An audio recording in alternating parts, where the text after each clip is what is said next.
Om Swastiastu. Perkenalkan, nama saya Ikomang Alan Tripurwanta dari UPBJJ Denpasar, NIM 0444100289 dari Prodi S1 Hukum. Di sini saya akan menjelaskan pendapat saya tentang COVID-19. COVID-19 atau Coronavirus Disease merupakan infeksi saluran pernapasan yang disebabkan oleh jenis coronavirus yaitu SARS-CoV-2.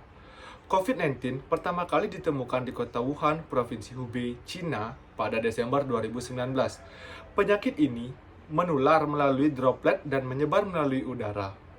Penyebaran COVID-19 dikatakan dapat ditularkan melalui orang yang terinfeksi ke orang yang sehat melalui droplet yang menyebar di udara dan di partikel virus tersebut yang menempel di tangan, pakaian, ataupun benda lain yang terkena hembusan dalam bentuk batuk ataupun bersin.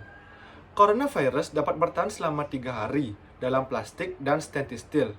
Dan SARS-CoV-2 dapat bertahan selama 3 hari atau dalam aerosol selama 3 jam. Dengan penyebaran yang cepat, maka pada tanggal 30 Januari 2020, World Health Organization telah menyatakan bahwa wabah ini sebagai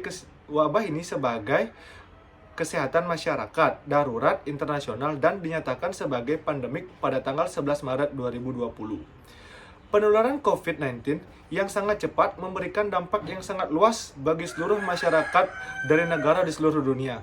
Hingga saat ini, belum terdapat vaksin ataupun pengobatan yang pasti untuk COVID-19. Berbagai intervensi kesehatan masyarakat non-farmasi telah digunakan untuk mengendalikan persebaran COVID-19. Namun, tetap saja angka kasus COVID-19 di dunia tidak dapat mengalami penurunan yang selalu signifikan menurut WHO.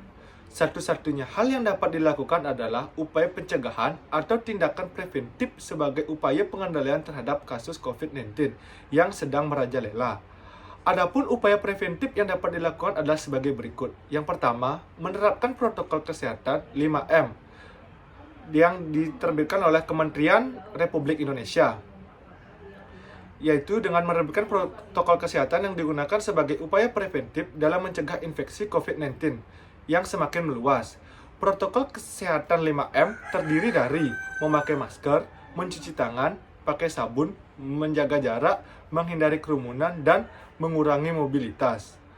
Protokol 5M ini dikatakan terkait dengan cara penyebaran dari COVID-19 itu sendiri, sehingga dengan penerbitan protokol ini diharapkan kasus COVID-19 di Indonesia sendiri dapat menurun dengan signifikan. 2. Menerapkan etika bersin dan batuk. Salah satu penyebaran COVID adalah yang ditularkan dari orang yang terinfeksi. Oleh karena itu, penting sekali menerapkan etika batuk dan bersin yang benar. Terdapat 6 langkah etika bersin dan batuk, yaitu hindari memegang tangan atau menutup mulut saat bersin dan batuk. Segera gunakan tisu. Jika tidak terdapat tisu, dapat menggunakan lengan baju atau bagian dalam atau sapu tangan untuk menutup bagian hidung, mulut saat bersin dan batuk. Buanglah tisu yang telah digunakan ke tempat sampah. Cuci tangan menggunakan sabun dan air yang mengalir atau hand sanitizer dan alkohol yang dapat atau juga dapat menggunakan masker agar tidak menularkan ke orang lain. 3. Menerapkan pola hidup sehat. Penyebaran COVID yang begitu cepat memungkinkan siapa saja bisa terinfeksi dari COVID-19 ini. Dapat menyebabkan komplikasi yang serius ketika kita memiliki penyakit penyerta seperti diabetes mellitus, hipertensi, ataupun tingginya kadar kolesterol. Oleh karena itu, sangat penting untuk menjaga kesehatan tubuh kita dengan menerapkan pola hidup yang sehat, seperti beraktivitas fisik dengan cukup, mengonsumsi makanan dan meminum makanan yang bergizi, serta beristirahat yang cukup. Demikian pendapat saya tentang penyebaran COVID-19. Jika ada kesalahan kata, saya mohon maaf. Saya tutup dengan para Santi. Om Santi Santi Santi Om.